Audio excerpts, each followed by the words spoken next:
Yo, what's good? I'm back for another YouTube video. Now, ahead of time, ignore the background noise. There's a lot of people here right now. Just try to ignore that. But yesterday, I went to the fan event, the opening night fan event for Five Nights at Freddy's 2.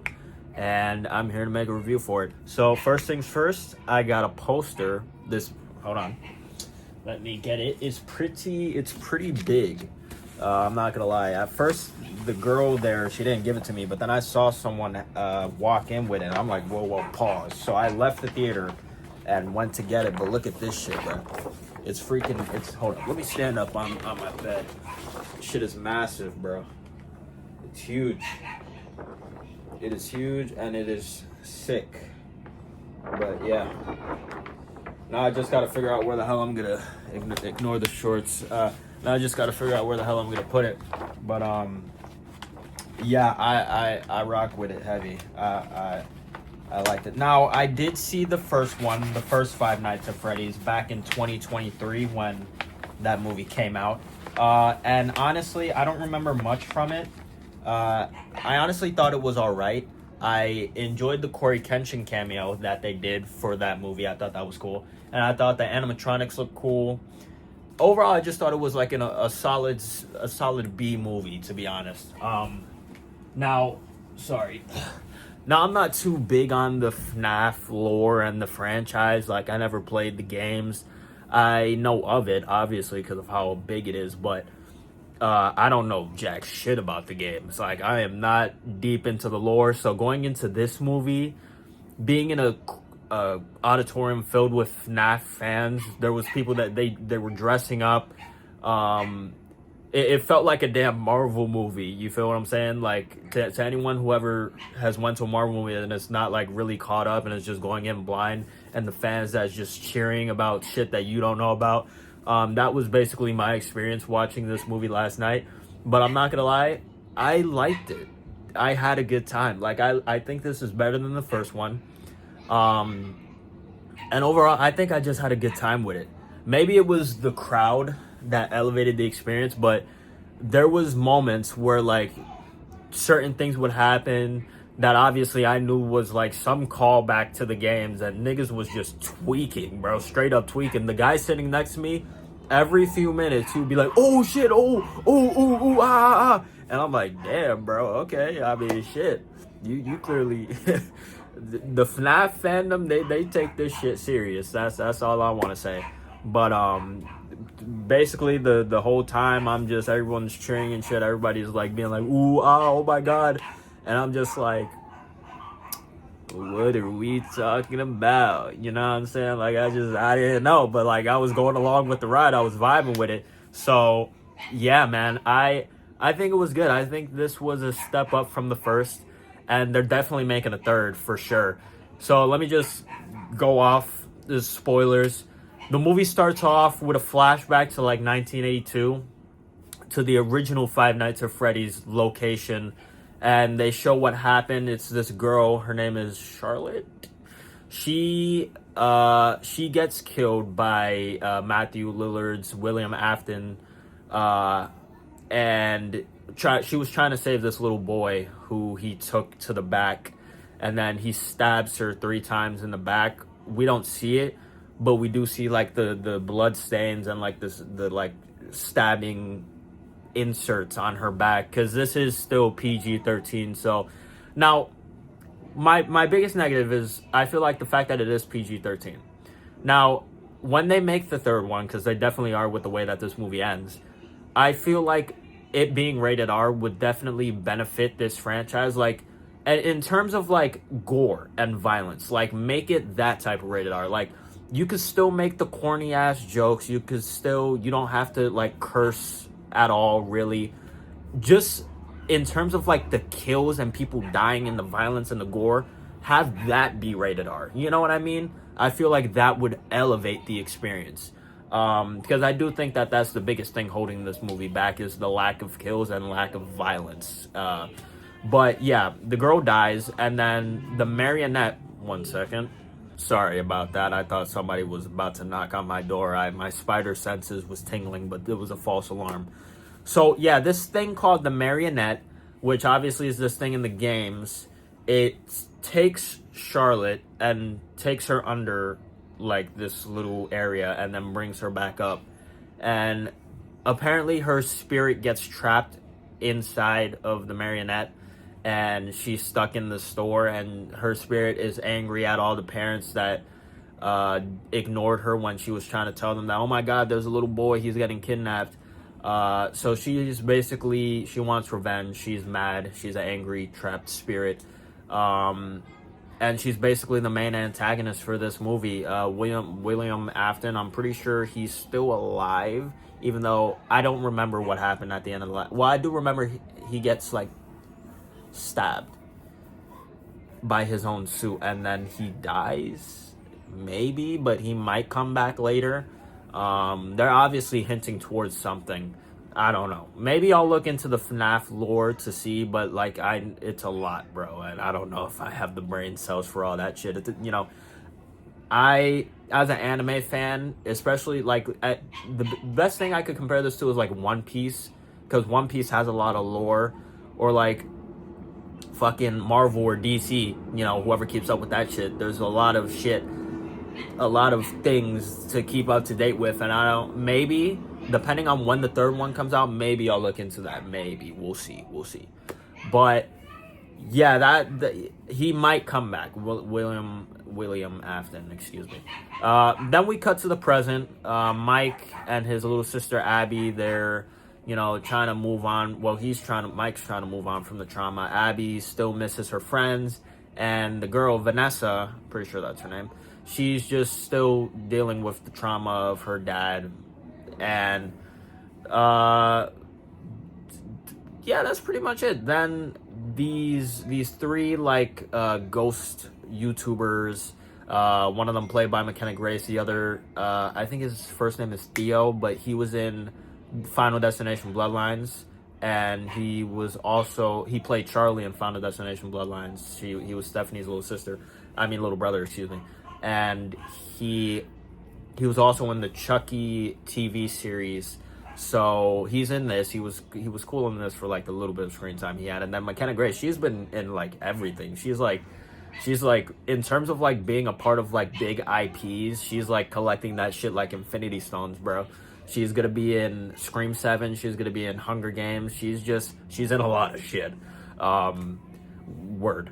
But yeah, she had more screen time than I thought she would have. They all get brought there by this guy named Michael, who's revealed later to be Vanessa's brother. And he's like carrying on the legacy of his dad and shit.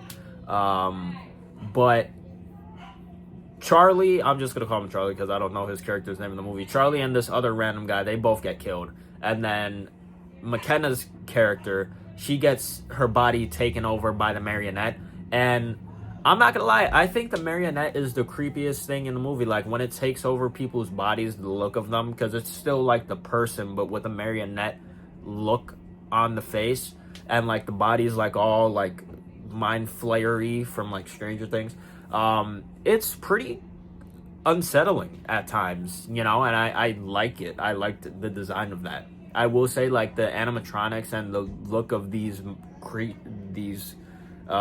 characters that they're bringing to life, they're doing a really good job at that. I will say that. So yeah, she gets taken over by the marionette, and Vanessa, she's just dealing with her trauma. Abby eventually goes to the location from the last movie where Mike worked at, the Five Nights at Freddy's location, and she takes this toy thing, and then the toy thing tells her to go to the original location, which she goes to and meets up with Chica, voiced by Megan Fox. And basically what they want her to do is unlock her to type in this code that unlocks them and frees them because they can't leave the location. Their batteries will like drain out. So they want to be free to wreak havoc on the town and shit. That's their ultimate goal. So Abby frees them. Then they go to this science fair project, which was a little subplot throughout the whole movie. And Chica kills Abby's teacher, who was the same guy who was in Jurassic Park and what's that one? Space Jam. He gets his head crushed, and he has the best kill in the movie. We obviously they cut away, but you know they tried a little bit. They like tried to push those boundaries a little bit. But imagine if it was actually rated R and we actually got to see his shit get. That would have been beautiful. Just saying. But yeah, man. Then Mike is just kind of behind on everything. I'm not gonna lie. Vanessa pulls up to the original location because Abby tells her about it. She gets kidnapped. And then Mike helps her break free. He stays behind to try to track all the animatronics that ran free. Vanessa goes off as well. And then they just wreak havoc trying to kill parents and fail miserably. Mike is able to disable them, except for one. And that's the marionette who takes over Abby. And eventually... There was also a little subplot with Skeet Ulrich, who plays Billy in Scream, and obviously Matthew Lillard, who plays Stu, also in Scream, and, you know, McKenna Grace, who will be in Scream 7. He's in this. He's Charlotte's dad. Excuse me. Sorry about that. Clearly, it wasn't clear to them that I'm making a video, but it's fine. We move. Yeah, Skeet Ulrich is in this. He's Charlotte's dad. He gives Mike a music box, and I'm pretty sure he's going to have a bigger role in the next movie, because at the end of this movie, there's like a voiceover credit, like at the end of the credits, where it's him talking and like trying to give Mike a little warning, which was cool. There is a post-credit scene as well. But basically, the movie ends with the other animatronics. There's like the 5 kid ghosts defeating the new animatronics, and then they set themselves free. And but before that, one of the kids is like, oh, I can't hold him for much longer after we're gone. So that's obviously hinting towards a big bad later on in the series. I don't know, because I'm not into the lore, but maybe some people knew who that kid was talking about. And then Mike tells Vanessa, stay the hell away from us, because he didn't know about the brother. He didn't know about the first location and about Charlotte and everything. So he's mad about that. And then Vanessa's just left there alone crying. And then the marionette takes over Vanessa. Did I say how Abby gets freed from the marionette? Mike plays the music box that Skeet Ulrich's character gives him because it calms Charlotte down and it helps her sleep. That's how Abby was able to get freed. But Vanessa gets taken over, and she's basically gonna be probably the big bad for the next movie, maybe. And we also get a hint at, I'm pretty sure it's Springtrap in the post-credit scene. The light for his eye like turns on, so that's cool. We get a few Easter eggs. We get Shadow Bonnie, I think that's what people were calling it when Mike was in the thing, trying to track the animatronics. And we also see this other animatronic, this girl, in the flashback sequence with Vanessa and Matthew Lillard's character. So everybody was tweaking when she popped up, so maybe she's big, but it's this female animatronic. I saw her name. Somebody wrote it in the comments, but I forgot. But she's obviously a big player, big factor in the lore. Corey Kenshin makes another cameo, which is amazing, because when Abby was talking about, oh, I only have my bike, how are we gonna get to the fair, or the fair, or the school? Chica's like, oh, well, Chica gives her a look, and then they call Corey. He pulls up. He has his little bit, and at the end, he's like, I gotta get a new job. So I'm glad that Corey made another cameo. That's fire. W. That's the only shit that I caught. So I was like, yeah, I'm in the loop now. I know who he is. I know Corey. So yeah, that's the only thing that I really got. And yeah, that's it, man. I had a good time. I enjoyed it much more than I thought I would. I thought the first one was all right. I thought this one was actually pretty good. You know, I'm pretty sure if I look too hard or too deep into it, I might find some plot holes or some things that don't work, but I'm not going to.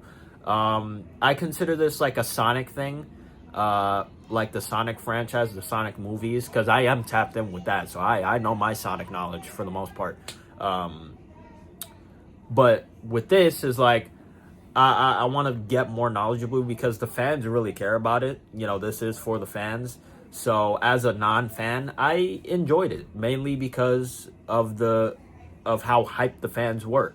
But yeah, man, that's about it. I'm probably gonna see it again. My plan is to rewatch the first one before I see the second one again, so that I can pick up on little details that I missed the first time, since the first one's still a little foggy for me. And today, later on today, I will be seeing Jujutsu Kaisen Execution, which is basically just a Shibuya recap mixed with the first 2 episodes of season 3. So I'm excited for that. And this is officially my last YouTube video as a teenager. I turn 20 tomorrow, so this is it. I will be posting this today. I'm 19 now. It's crazy, the fact that I'm entering my 20s, but I'm excited. Word. That's it, Matt. This has been my review for Five Nights at Freddy's 2. Go check it out. Yeah. I'm the Hero Light Legend, Tari Figueroa, signing out. Peace.